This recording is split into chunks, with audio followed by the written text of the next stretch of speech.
저희가 지난주에 요한복음 9장에서 예수님께서 태어날 때부터 맹인된 사람의 눈을 뜨게 하신 그 말씀을 보았습니다. 오늘 읽은 말씀은 그 다음에 일어난 사건입니다. 사람들이 묻습니다. 당신이 눈을 어떻게 뜨게 되었냐고. 그때 눈 뜬 사람이 말합니다. 예수라 하는 분이 내 눈을 뜨게 했습니다. 자, 근데 그 다음에 유대인들이 취했던 행동입니다. 우리 생각에는 예수님이 그런 역사를 행했어. 아니, 맹인으로 태어났던 사람이 눈을 뜬 것은 본 적도 없고 들은 적도 없는데, 그리고 예수님께 달려갔을 것 같은데, 오늘 말씀을 보면 그것이 아니라 누구에게로 갔어요? 유대인들에게로 갔습니다. 왜 유대인들로 갔을까? 이유가 있어요. 오늘 14절 말씀이 보면 예수께서 진흙을 이겨 눈을 뜨게 하신 날이 언제라고요? 안식일이다. 네. 여러분, 유대인들이 예수님을 핍박했던 가장 큰 이유가 뭐냐면 시작이 되었던 게 예수님이 안식일을 어겼다는 거예요. 여러분, 예수님은 절대 안식일을 어긴 적이 없어요. 예수님은 율법을 완성하신 분이에요. 그런데 왜 유대인들이 안식일을 어겼냐고 얘기했냐면, 유대인들은 안식일에 너희가 일하지 말라라는 그 하나님의 명령을 어떻게 하면 잘 지킬 수 있을까? 그 마음은 좋아요. 그런데 자기들 나름대로 안식일에 일하지 않기 위해서 이건 일이야. 이건 괜찮아. 이건 일이야. 그래서 39개의 금지 조항을 만들었어요. 그러니까 요것은 하면은 일이 된다. 그 중에 하나가 물건을 나르는 거예요. 여러분, 요한복음 5장에 보면 예수님께서 베데스다 목가에 38년 된 병자를 고쳐주십니다. 고쳐주시고 뭐라고 말씀하세요? 내 침상을 메고 가라. 그걸 보고 사람들이 뭐라고 얘기해요? 아니, 그걸 보고 기뻐해야 되잖아요. 38년 동안 병으로 고통당하던 사람이 걷게 되었다면 함께 기뻐하고 축하해 줘야 되는데 뭐라고 얘기해요? 안식인데 그러면 안 된다라는 거, 안식일에. 나를 낫게 하신 분이 이 침상을 짊어지고 가라고 했어요. 그 사람이 누구야? 예수님이 그랬어요. 그래서 예수님을 핍박하게 됩니다. 여러분, 또 안식일에 해서는 안 될 일이 또 하나 있습니다. 그게 뭐냐면 병든 사람을 고쳐주는 겁니다. 그러니까 병든 사람을 고쳐주는 것도 안식일에서는 해서는 안 될 일 중에 하나였어요. 그래서 뭐예요? 오늘 태어날 때부터 장님이었던 사람이 눈을 떴는데도 그 놀라운 기적을 보고도 이 사람을 누구에게로? 바리새인들에게로 데려가요. 왜요? 안식일에 해서는 안 될 일 했다 그 말이에요. 그리고 안식일을 어긴 사람이 어떻게 이런 기적을 행할 수 있냐고 아마 바리새인들에게 물어보고 싶었겠죠. 여러분, 오늘 이 말씀이 우리에게 주는 중요한 메시지가 있습니다. 그것이 뭐냐면 우리가 하나님의 마음을 놓치면 결국 율법적인 종교 생활을 하게 된다 그 말입니다. 여러분, 그 당시 맹인이 생계를 유지했던 유일한 방법은 빌어먹는 거예요. 구걸하는 거예요. 네. 여러분, 예전에도 지금이야 한국이 장애인에 대한 대우가 좋아졌지만 조금 전만 해도 우리 앞을 못 보시는 분들이 생계를 유지하게 할 수 있는 일이 별로 없었습니다. 점 보거나 안마해 주거나 노래 잘하면 노래 부르거나 그 정도 아니었습니까? 이 당시에는 더 심했습니다. 여러분, 그랬던 사람이 눈을 떴다면 어떻게 해야 돼요? 함께 기뻐해야 되는데 기뻐하기는커녕 축복하기는커녕 자기들이 알고 있는 율법의 기준 가지고 뭐해요? 이 사람을 판단했다 그 말입니다. 우리가 요한복음 8장에 보면 음행 현장에서 붙잡혀온 여인의 얘기를 여러분 아시죠? 그때 사람들이 어떻게 합니까? 그 여인을 돌에 던져 죽이려고 합니다. 왜요? 모세율법이 그러니까요. 그러니까 죄 지은 사람 보고 그 영혼을 불쌍히 여기고 그 사람이 회개하고 돌아오기를 기도하기보다 죄 졌어? 그럼 율법대로 죽어야지. 이것이요, 타락한 우리 인간의 본성입니다. 여러분, 하나님의 말씀은 칼과 같습니다. 그래서 그 칼은요, 병든 자를 수술하는 칼과 같아서 하나님의 말씀을 우리가 잘 활용하면 죽은 영혼을 살리는 하나님의 역사를 경험하게 됩니다. 그런데 하나님의 말씀을 내 마음대로, 내 생각대로 사용하면 사람을 죽이는 칼이 됩니다. 유대인들이 그랬어요. 안식일을 지키라는 하나님의 그 본 뜻은 모르고 단순히 안식일에 일하면 안 된다는 그거 하나 붙잡고, 뿐만 아니라 뭐예요? 하나님이 말씀하시지도 않은 39가지 금지 조항을 만들어서 하나님이신 예수님을 대적하고 예수님의 은혜와 능력으로 눈을 뜬 그 사람까지도 핍박하는 지경까지 갔다, 그 말입니다. 여러분, 하나님의 마음을 알고 신앙생활 해야 됩니다. 하나님이 왜 안식일에 일하지 말라고 하셨어요? 누구를 위해서요? 우리를 위해서예요. 여러분, 우리 안에는 욕심이 있습니다. 그래가지고요, 쉬는 날도 없이 그냥 열심히 일해서 더 많이 벌고 더 높아지고 더 성공하고 싶어하는 욕심이 우리 안에 있어요. 근데 그 욕심 때문에 뭐예요? 나만 힘든 게 아니라 주변에 있는 사람들에게도 얼마나 많은 고통을 줍니까? 심지어는 뭐예요? 하나님도 잊고 사는 거예요. 예배도 잊고 살아요. 왜? 돈 벌어야 되니까. 그리고 자기가 주인이 되고, 근데 알고 보니까 자기가 주인이 아니야. 세상 성공, 세상 명예, 세상 물질에 종이 되어 살아가는 거예요. 하나님이 그런 우리를 구원하시기 위해서 절대 너희가 세상에, 돈에, 세상 즐거움, 쾌락에 종노릇하지 말라고 안식일을 기억하여 거룩히 지키라고 명령하신 거예요. 하나님의 마음은 그거예요. 우리를 위하시는 마음이에요. 우리를 아끼시고 우리를 사랑하시는 마음이에요. 그런데 바리새인들과 율법학자는 하나님의 마음은 헤아리지 못하고 단순히 안식일에 일하면 안 돼, 이것 가지고 사람을 판단하고 정죄했더라, 그 말이에요. 저희 집 막내가 초등학교 6학년입니다.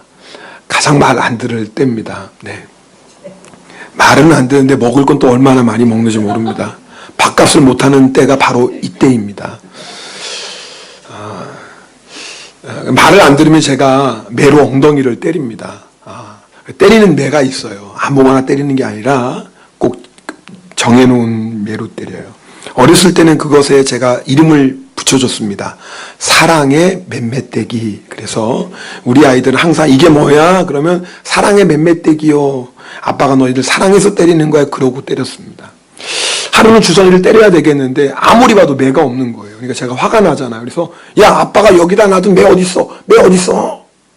그랬더니 위에 두 누나들이 마치 기다렸다는 듯이 그 매를 찾아가지고 이방저방 왔다 갔다 막 뛰어다니는 겁니다. 이거는 실제 상황은 아닙니다. 여러분, 그 모습을 보는 제 마음이 어떨까요? 누나들이 매를 막 찾다가 도저히 못 찾으니 어디 밖에 나가서 커다란 몽둥이 하나를 갖고 왔습니다. 아빠, 아무리 봐도 매가 없어서 이거 갖고 왔어요. 그럼 제가 그 누나들을 보고 잘했다. 너희가 아빠의 마음을 잘 헤아리는구나. 그래. 그런 마음이 들까요? 네, 여러분도 아실 거예요. 아니, 막내가 맞는데 니네가 왜 설쳐? 오늘은 이 몽둥이로 막내가 받지만 다음은 네 차례야. 제가 속으로 그럴 거예요. 근데 감사한 건 저희 아들이 맞을 때 누나들이 동생 편이 됩니다. 평소 때는 남북정쟁을 하지만 하여튼 그 맞을 때는 또 이렇게 동생이 불쌍한지 동생 편을 듭니다. 이 주선이가 겁이 많거든요. 그래서 이놈이 맞기 전부터 울어요. 내를 들면 울어요. 근데 어떨 때는 그 누나들이 같이 우는 거예요. 주선이 한 번 봐주라고.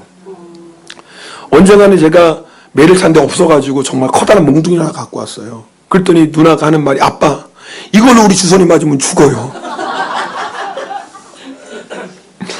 그런데 제가 그 말을 들을 때 얼마나 기뻤는지 몰라요. 제가 너무너무 기쁜 거예요. 여러분, 제가 주선이를 미워서 때립니까? 누나들이 동생 맞는 거 보고 싶지 않는 것 이상으로 저는 아들 때리고 싶지 않아요. 그러나 때로는 안 때릴 수가 없는 거예요.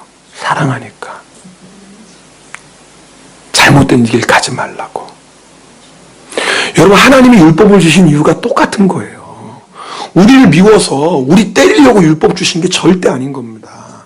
우리를 사랑하시는 거예요. 하나님의 말씀대로 살 때 인생에 기쁨과 행복이 있다라는 거예요. 죄 짓지 말라는 거예요. 죄가 얼마나 추하고 무섭고 더러운지, 죄가 얼마나 우리 인생을 파괴하는지 절대 잊지 말라고 우리에게 율법을 주신 거예요. 그런데 바리새인들은 율법을 주신 하나님의 마음은 잃어버리고 그 율법에 매들고 사람들을 때리고 죽였다, 그 말입니다. 하나님의 마음을 잘 헤아려야 돼요. 그래야지 좋은 신앙인 됩니다. 그러면 하나님의 마음은 무엇입니까? 하나님의 마음을 한마디로 말하면 사랑과 긍휼입니다. 여러분 생각해 보세요. 태어날 때부터 맹인되었던 사람을 하나님이 고쳐주셨다면 함께 기뻐하고 축하해주고 즐거워해야 되는데, 제가 성경을 아무리 읽어봐도 그런 말씀이 한 구절도 없어요. 저는 요한복음을 여러 번 읽었지만 거기에 대해서 생각해 본 적이 없었어요. 근데 오늘 말씀을 준비하면서 제가 읽고 또 읽었는데, 아니 장님으로 태어나서 눈뜬 사람을 보고 축복해주고 함께 기뻐하고 즐거워했다는 구절이 한 구절도 없는 거예요. 오히려 자기들이 가지고 있는 율법 가지고 판단하고 정죄하더라, 그 말이에요.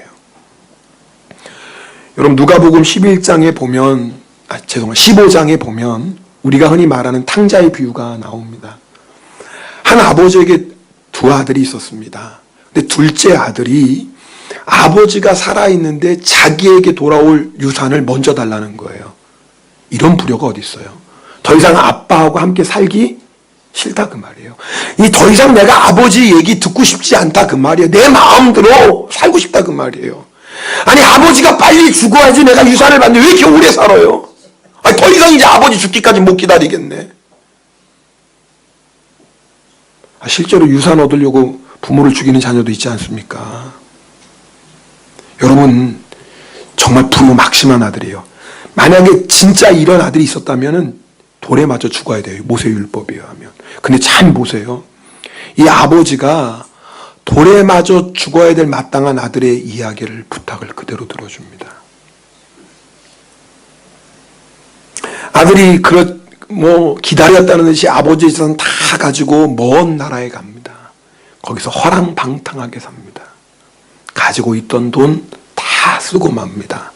나중에 그 땅에 기근이 왔어요. 여러분, 아버지를 떠나면요, 처음엔 재밌고 즐겁죠.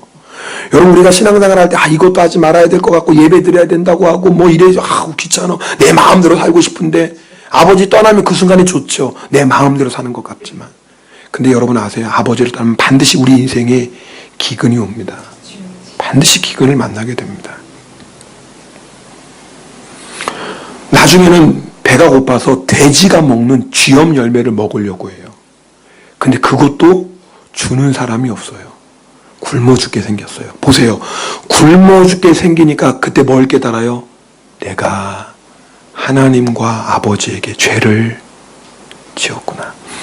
아버지가 그래서 아들을 정죄하지 않은 거예요. 만약 아버지가 그때 아들을 정죄했다면 아들은 거기서 그냥 끝나는 거예요. 아들의 인생은. 근데 아버지는 기다린 거예요. 아들이 하나님과 자기에게 얼마나 큰 죄를 지었는지 깨닫고 돌아오기를 기다리는 거예요. 하나님 아버지의 마음이죠. 아들이 돌아오자 아버지가 그를 영접합니다. 아들의 심부를 회복시켜 줍니다. 너무나 기뻐서 살찐 송아지를 잡습니다. 그런데 밭에서 일하고 돌아오던 첫째 아들이 집에 왔는데 뭐예요? 풍악이 울리는 거예요. 종을 불렀습니다. 무슨 일이냐? 아버지가 둘째 동생이 돌아와서 그를 영접하고 너무나 기뻐서 잔치를 베풀었습니다. 그 이야기를 듣고 아들의 마음이 어땠어요? 화가 나는 겁니다. 아버지가 너무 못마땅하는 거예요. 이게 말이 돼요, 아버지? 그런 아들이 오면 당장 때려서 쫓아보내야지. 어떻게 그런 아들을 받아들입니까?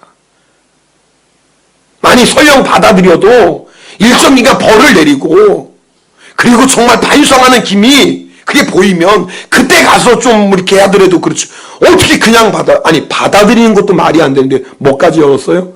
잔치까지 열었네. 여러분 말이 돼요, 안 돼요? 솔직히 대답해 보세요. 말이 돼요, 안 돼요? 안 되죠. 우리는요, 첫째 아들의 마음이 이해가 돼요, 안 돼요? 이해만 되는 게 아니에요. 너무 속이 시원해. 맞아, 이렇게 해야지.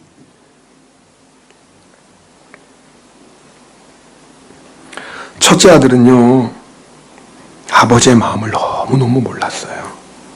율법으로 본다면 둘째 아들은 맞아 죽어야 될 아들이고 절대 쫓아내야 될 아들이에요. 여러분, 우리가 신앙생활 할 때 아버지의 마음을 잘 헤아리는 게 얼마나 중요한 줄 아세요? 아버지의 마음이 뭐예요? 사랑과 긍휼이에요. 지금 양육 1단계 저희가 하고 있습니다. 모두 7분이 양육 1단계 받고 있는데 여러분도 양육 받으셨을 때 제가 했던 이야기입니다. 물론 다 잊어버리셨겠죠. 네, 제가 양육 1단계 하면서 늘 하는 얘기가 우리가 신앙생활에 제일 중요한 게 서로 사랑하는 거다. 서로 사랑으로 하나 되는 거다. 신앙생활 할 때 설령 속상한 일이 있고 서운하고 억울한 일이 있어도 내 생각과 맞지 않는 것이 있어도 싸우지 말고 신앙생활 하라고 얘기합니다. 그럼 양육받는 분들 하나같이 뭐라고 그래요? 아멘. 저는 안 싸우고 신앙생활 잘하죠. 다 그래요. 그때 제가 하는 얘기가 있어요. 여러분도 다 들어봤던 얘기예요. 실제로 부산에 있는 어느 교회, 여성교회에서 일어났던 얘기. 네, 다 아시죠? 큰 잔치, 교회 잔치, 우리 같으면 예를 들면 추수감사주일날 음식 하잖아요. 자, 이제 음식하고 메뉴 정하죠. 우리 여성교회도 메뉴 정하잖아요. 그래서, 이번에는 우리가 그냥 여러 가지 준비할 것도 많은데, 우리 좀 김치 번거로우니까 간단하게 뭐 담그자고요? 저도 기억하고 계시네. 깍두기 담급시다. 말 되잖아요. 할 일도 번거로운데 김치는 얼마나 번잡해요. 깍두기 간단하잖아요. 그랬더니 어떤 분이 일어나서 그래도 집사님 아무리 번잡해도 어떻게 손님들 초청하고 우리가 먹으면 상관없지만 손님들은 어떻게 김치로 대접합니까? 깍두기로 합니까? 그래도 힘들어도 뭐 담가야지? 김치 담가야지. 그랬더니 또 집사님 뭐예요? 집사님 왜 이렇게 힘들게 일을 만들어요? 간단하게 깍두기만 해도 되는 거 아니에요? 집사님 말 이상하게 하네? 왜 지금 그렇게 함부로 막 목소리를 높이고 감정으로 얘기해요? 집사님 이상하네? 집사님 내가 뭘 그랬다 그러면 이제 안 봐도 뻔하죠? 네. 드디어 뭐예요? 김치와 깍두기의 전쟁이 일어나는 것입니다. 웃기죠? 여러분 이 얘기하면 양육받는 분들이 다 웃어요. 설마 교회에서 그렇게 유치한 일로 싸우려고. 신앙을 해보니까 그런 일이 있어요, 없어요? 대답이 이렇게 금방 나오세요. 좀 생각하고 대답을 하시지. 제가 창피하잖아요.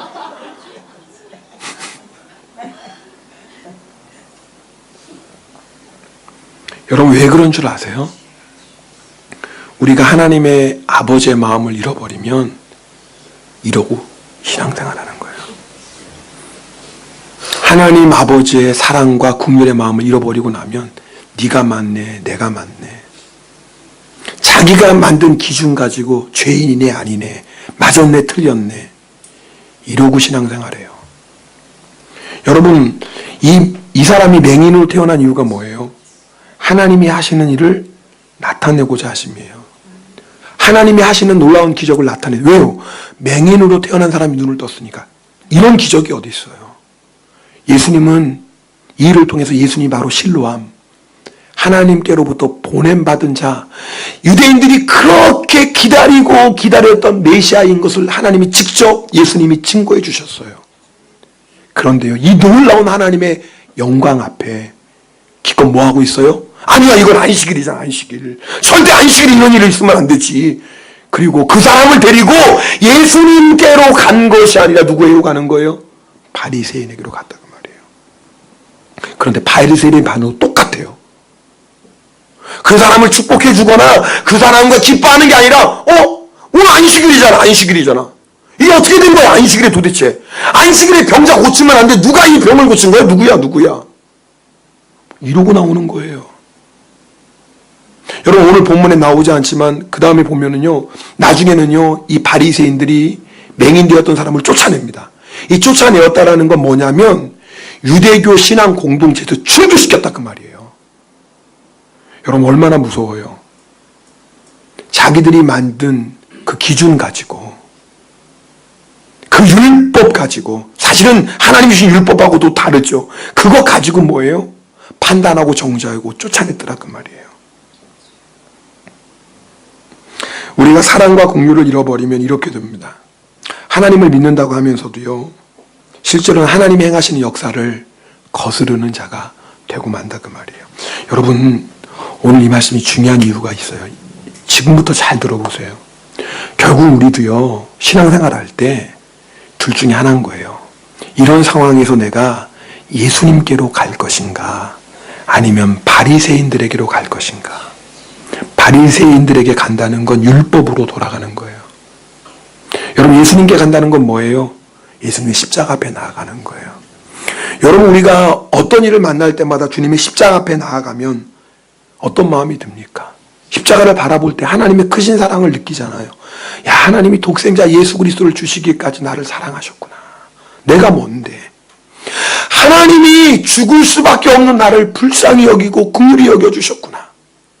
여러분, 우리가 예수 믿기 전에만 죄졌습니까? 예수 믿고 나서도 얼마나 많은 죄졌어요. 하나님, 내가 이제는 절대 죄 안 짓고 하나님의 뜻대로 살겠습니다. 수없이 결단했지만 얼마나 많이 넘어지었습니까? 만약에 하나님이 그때마다 너는 더 이상 내 아들 아니야 라고 쫓아냈다면 오늘 이 시간에 예배드릴 사람 아무도 없어요. 여러분, 우리가 십자가 앞에 있으면 그 놀라운 하나님의 사랑과 긍휼을 깨닫게 됩니다. 하나님이 나 같은 사람도 사랑하셨네요. 나 같은 죄인도 용서해 주셨네요. 할렐루야. 네. 여러분, 그 하나님의 은혜와 사랑을 깨닫고 나면 어떻게 돌을 던져요? 나도 그 여자와 똑같은 죄인인데, 단지 그 여자는 지은 죄가 들켰고 사람들 앞에 다 드러났고 나는 내가 지은 죄가 드러나지 않았을 뿐이지 차이가 도대체 뭐 있나요? 어떤 분이 그런 얘기 하더라고요. 감옥 안에 있는 사람과 감옥 사이 바뀐 사람의 차이는 딱 하나다. 감옥 안에 있는 사람은 지은 죄가 드러난 사람이고 감옥 밖에 있는 사람은 지은 죄가 아직도 드러나지 않은 것 차이 그뿐이다 그랬어요. 일리가 있는 말씀이에요. 하나님 앞에 나아가면, 예수님의 십자가 앞에 나아가면 나의 죄가 보여요. 그리고 나의 죄를 용서하신 하나님의 사랑과 긍휼을 깨달아요. 그런데 어떻게 둘째 동생을 쫓아낼 수 있습니까? 여러분, 우리가 십자가 앞에 나가면요, 그 하나님의 사랑과 긍휼이 우리를 일으켜 세워주십니다. 그 사랑과 긍휼이 다시 한번 우리를 새롭게 하십니다. 그리고 놀라운 건요, 그 사랑과 긍휼을 받았기에 이제는 뭐예요?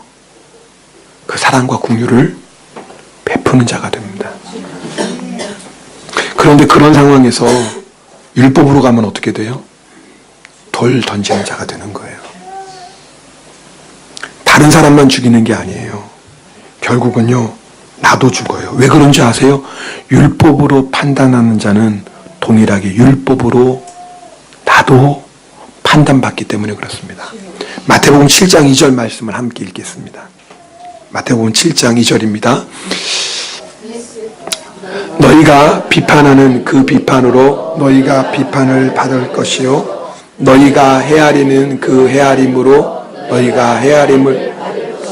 여러분, 율법으로 판단하면 왜 큰일 나는 줄 아세요? 그 사람만 죽는 게 아니에요.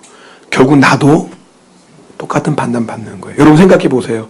앞에서 그냥 여러분 웃기기 위해서 재밌으라고 주선이 얘기한 게 아니에요. 누나들이 아빠 주선이 용서해 주세요. 한 번만 봐주세요. 자, 본 생각해. 나중에 누나들도 그런 똑같은 잘못해요? 안 해요? 해요. 그럼 제가 뭘 기억하겠어요? 그 모습을 기억하는 거예요. 그래서 뭐예요?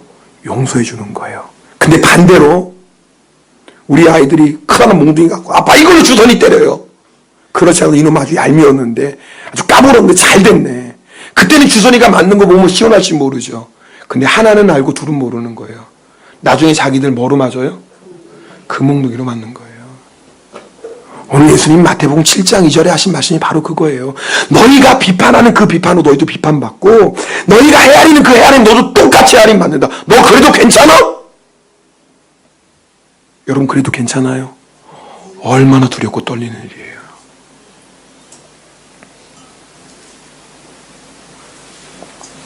누가복음 15장에 나오는 탕자의 비유도 똑같습니다. 여러분 예수님께서 이렇게 탕자의 비유를 쭉 말씀하세요. 첫째 아들이 아버지 저는 절대 못 들어갑니다. 아버지의 재산을 창기와 성경은 30일 창기라고 그랬어요. 창기들과 허랑방탕하게 사용한 아들 난 절대 용납 못합니다. 그때 아버지가 32절에 이렇게 말씀합니다. 우리 누가복음 15장 32절 말씀을 함께 읽겠습니다. 이 내 동생은 죽었다가 살아났으며 내가 잃었다가 얻었기로 우리가 즐거워하고 기뻐하는 것이 마땅하다 하니. 그러니까 이 상황에서 뭐예요? 하나님 아버지의 마음 뭐예요? 그를 영접해서 기뻐하고 즐거워하는 거예요. 자, 근데 그 다음이 중요해요. 예수님이 이렇게 말씀하시면 이제 아버지가 이렇게 아들에게, 첫째 아들에게 이렇게 말하면 그 다음에 아들이 반응이 있어야 될 게 아니에요. 예를 들면 아버지가 이렇게 말한 다음에 아들이 아버지 정말 그러네요. 제가 잘못했어요. 아버지가 나에게 베풀어준 사랑, 아버지가 나에게 베풀어준 국류를 내가 알았다면 이러면 안 되는데 아버지 저 잘못했어요. 그리고 아버지와 함께 집에 들어가는 거예요. 그리고 동생을 뭐예요? 안아주는 거예요. 여러분 그러면요 그 집이 진짜 잔치가 되는 겁니다. 진짜 그 집안에 뭐예요? 천국이 임하는 것입니다. 그런데 첫째 아들이 반대로 할 수 있어요. 아버지 전 절대 못 들어가요. 아버지가 어떻게 그것을 내 동생으로 인정합니까? 저는 죽어도 못합니다. 아버지 양자택일 하세요. 둘째예요 저예요. 그렇게 아버지 둘째 받아들이면 저는 절대 그 집 못 들어갑니다. 이럴 수도 있는 거예요. 왜 예수님이 32절에서 끝났을까요? 원래는 그 다음에 아들이 어떻게 반응했는지를 말씀하셔야 되잖아요. 왜 여기서 끝났어요?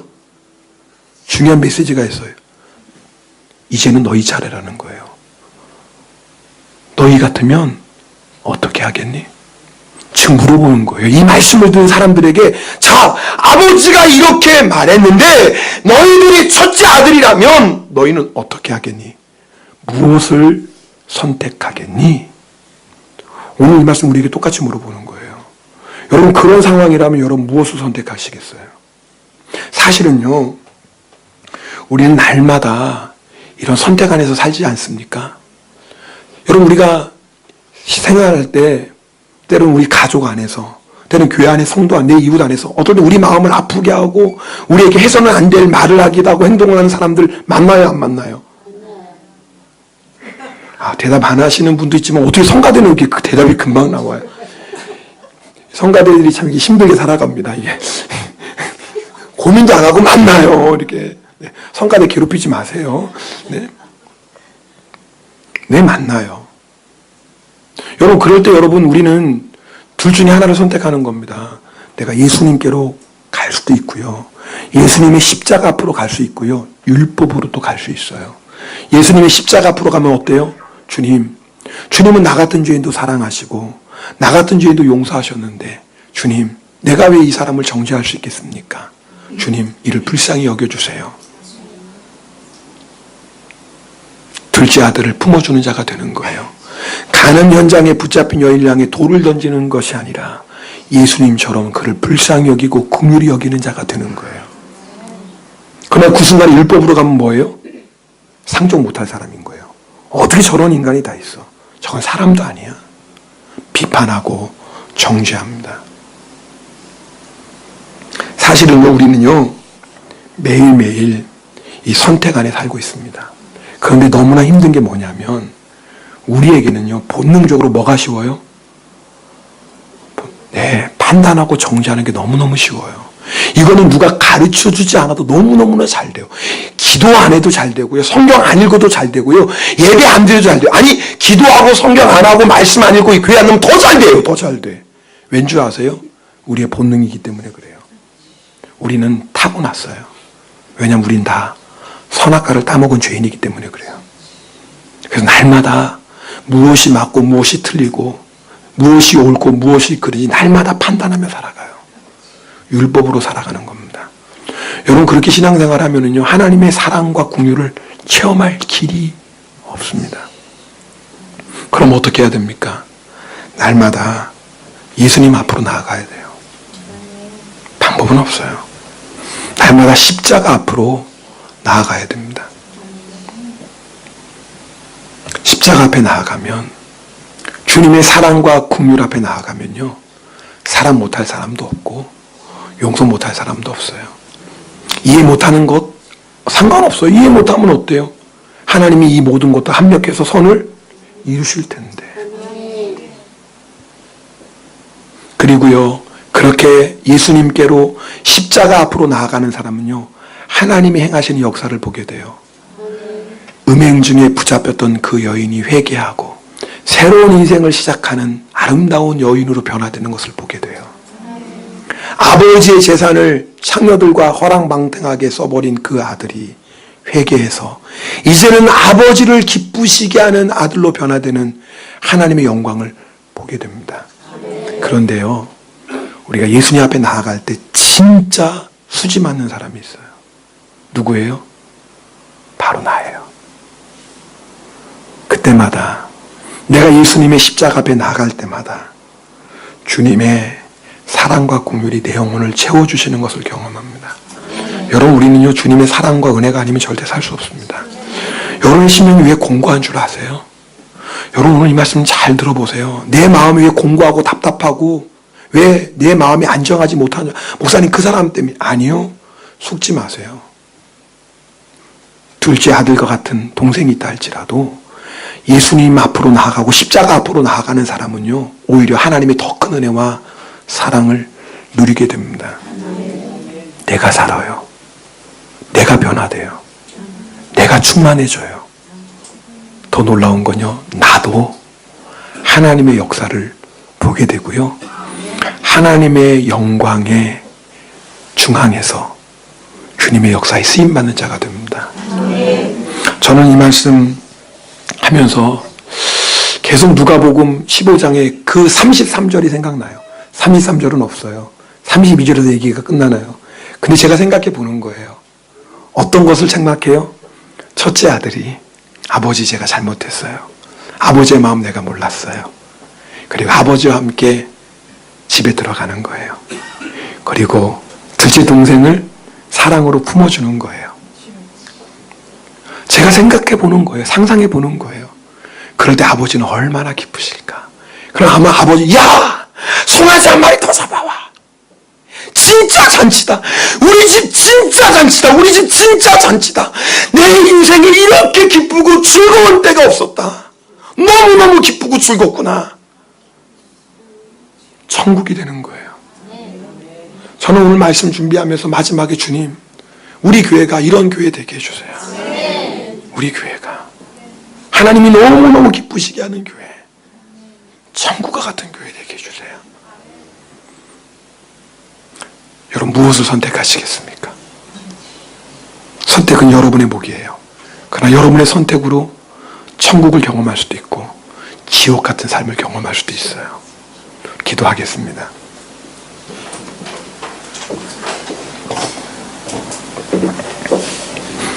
여러분, 우리는 날마다 이 선택 가운데서 살아갑니다.